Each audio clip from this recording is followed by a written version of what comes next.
Hello students, hi, how are you? Myself Deepa, Assistant Professor, Department of Management, Soundarya Institute of Management and Science. From this video, let us know about the topic methods of wage payment, factors affecting wage and salary fixation from the chapter 4 Wage and Salary Administration. At last, you will be able to answer the question such as types of wage, methods of wage payments, what is time rate plan, what is piece rate plan, what is balance method, factors affecting wage or salary. Let us go with the first slide. Types of wages. There are two types of wages. One is nominal wage and another one is real wage. What is nominal wage? Wage expressed in terms of money or called nominal wage. It is the rate of pay employees are compensated. The amount or salary given for the work done by the employees from the employer. So we can say that it is the actual pay for the service rendered to the organization. It will be paid from the employer to the employee. Next is real wage. What does real wage means? Real wage or wage adjusted for inflation or equality wage in terms of amount of goods and services that can be brought. In this definition they are telling that the amount of goods and services that can be brought. From your earnings, how much you can spend, that is value of your money earned, it is called as real wages. Let us know more by seeing an image. By this image, from this image you can understand what is real wage. The first image tells about your salary and the price of commodities in the market. The price is increasing, the value of the money will be remaining same or it will be decreasing. Next is, in the second image you can see the price value of the burgers keeps on changing year after year, that is called as inflation rate. That is, the rate or the price keeps on changing.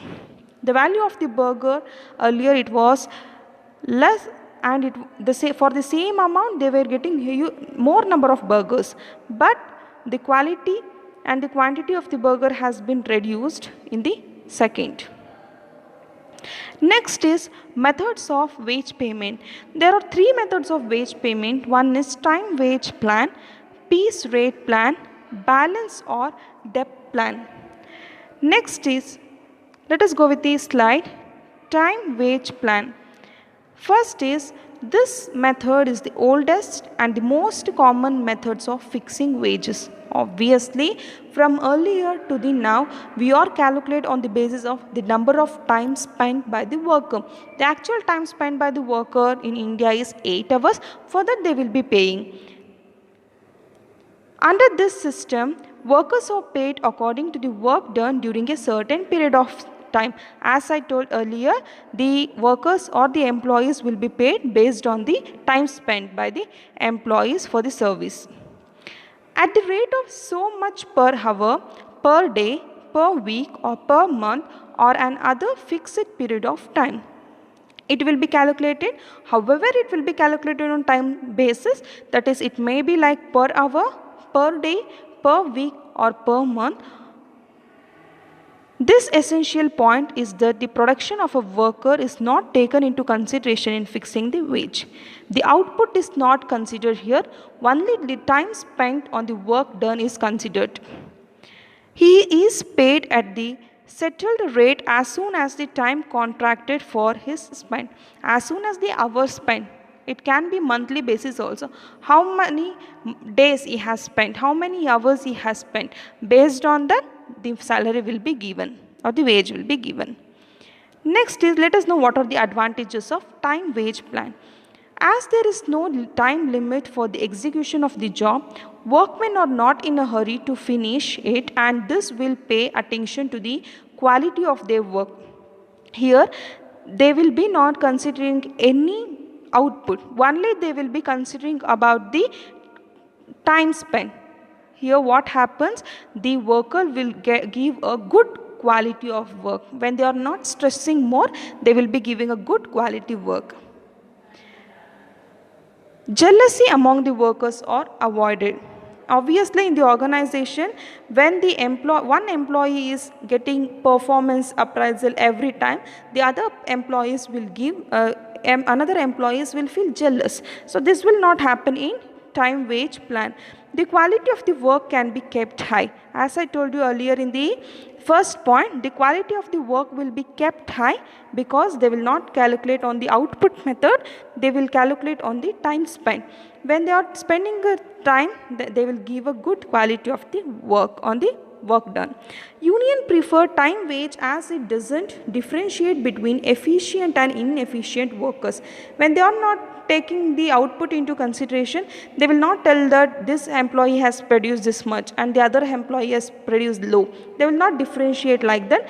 Hence, they will be not having any differentiation of the efficient and inefficient workers. Next is demerits of time wage plan. As no record of an individual worker's output is maintained, it becomes difficult for the employer to determine its relative efficiencies for the purpose of promotion.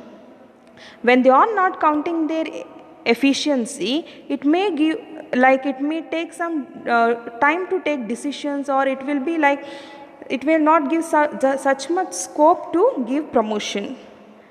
Next is the total expenditure on wage for turning out a certain piece of work cannot be adequately assessed.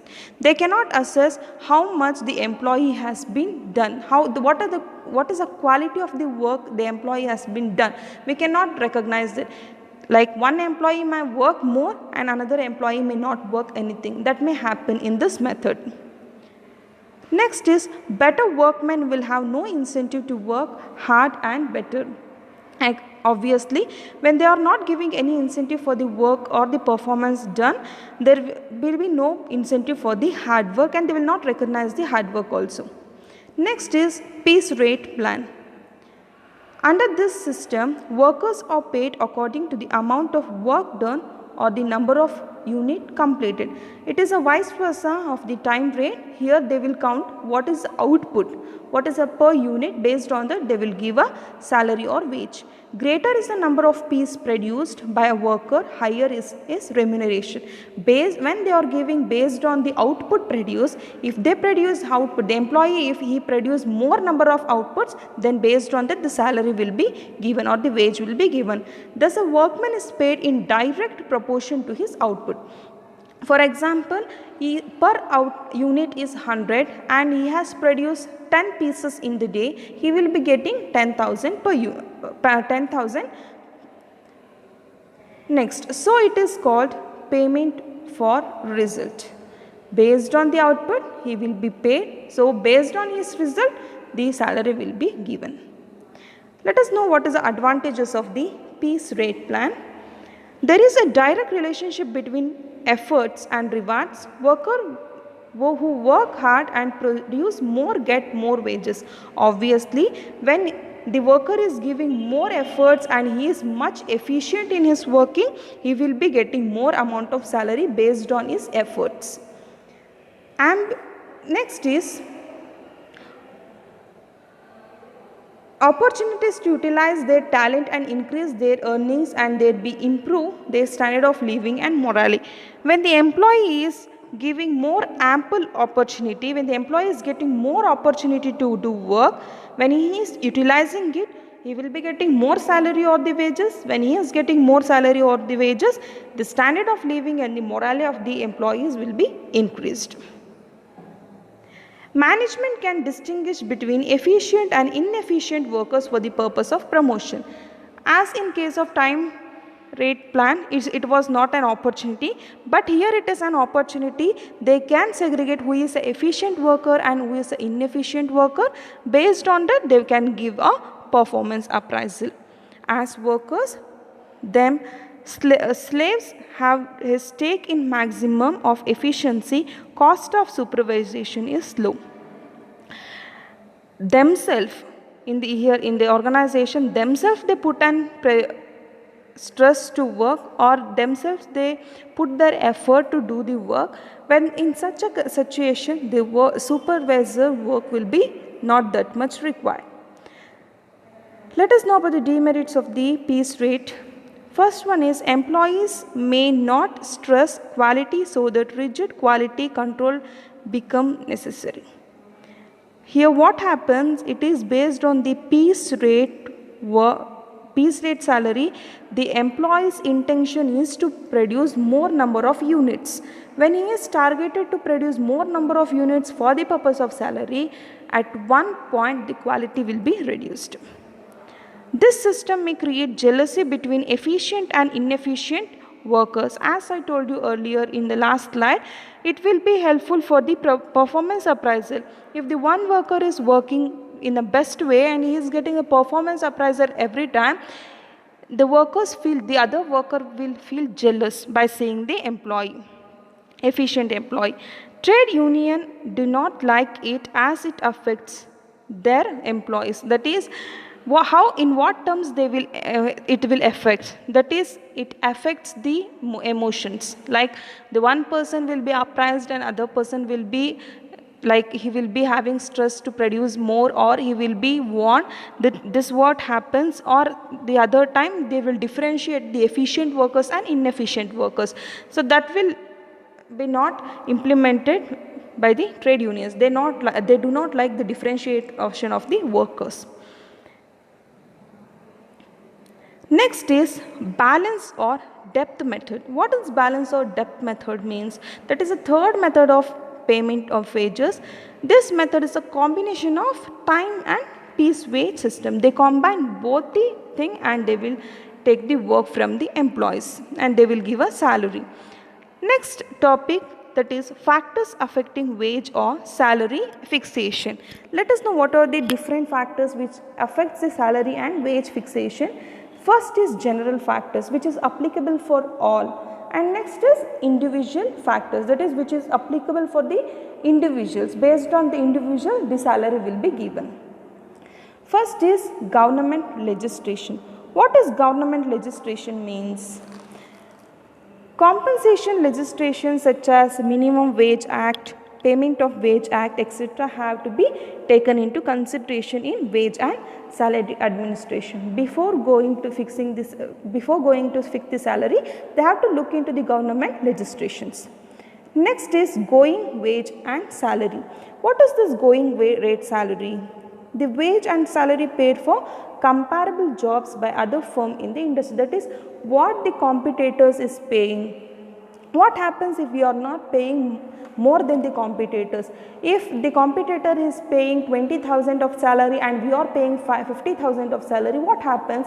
The employee, obviously they will shift from the organization to the competitors organization and the company cannot retain the employees. Labor supply and demand.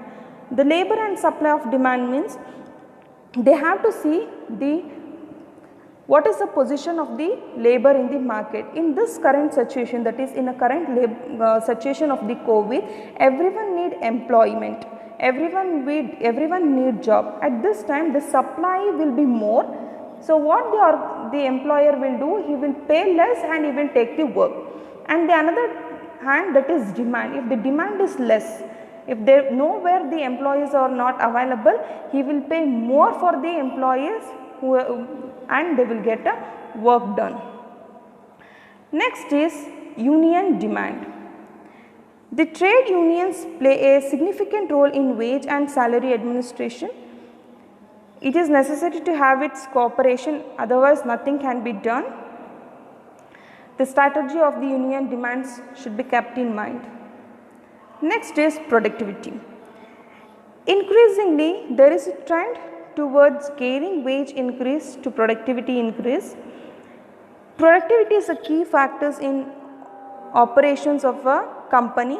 High wage and low wage every time they keeps based on the productivity of the company. Next is ability to pay. What is the meaning of ability to pay? Generally, union demand that the companies which are able to pay high or better wages. If the company is in a position of paying better, they demand for that. Otherwise, they cannot do anything. Next is labor cost. As pointed out earlier, wage and salary paid to the employees constitute a cost, and no wage program can ignore the total labor cost. They have to bound with the labor cost. HR policies and strategies. The HR policies and strategy in the organization will also be should be considered while giving the salary or wages. For example, if the HR policies or strategies tells that they have to pay 15,000 of salary for the unexperienced person and the manager cannot do anything, he has to bound to that and he cannot increase his salary as in it, he has to give only 15,000 of salary for the unexperienced person in the organization. Next is individual factors. First is employees' work experience. What is the employee's work experience? The past experience, because the experience make more perfect. The employees have more experience will be getting more pay. Educational qualification. What is the qualification of the employee? Based on that, the salary will be given, as you know that. Hazards involved in a job. Hazard means the difficulties involved in a job. For example, we can compare the bus driver and the pilot. Both will ride the vehicle itself, that is one will be aeroplane, another will be bus. The salary paid for them will be different because of the risk. Next is performance evaluation. When the employer want to give or the HR team want to give performance appraisal, obviously they will do performance evaluation first. What is the work done by the employee for the particular year? Based on that evaluation, the salary will be fixed. Next is collective bargaining. What is collective bargaining? The bargaining capacity of the employee. Is bargaining capacity is high, the salary will be paid high, otherwise the salary will be low. By this, I say thank you.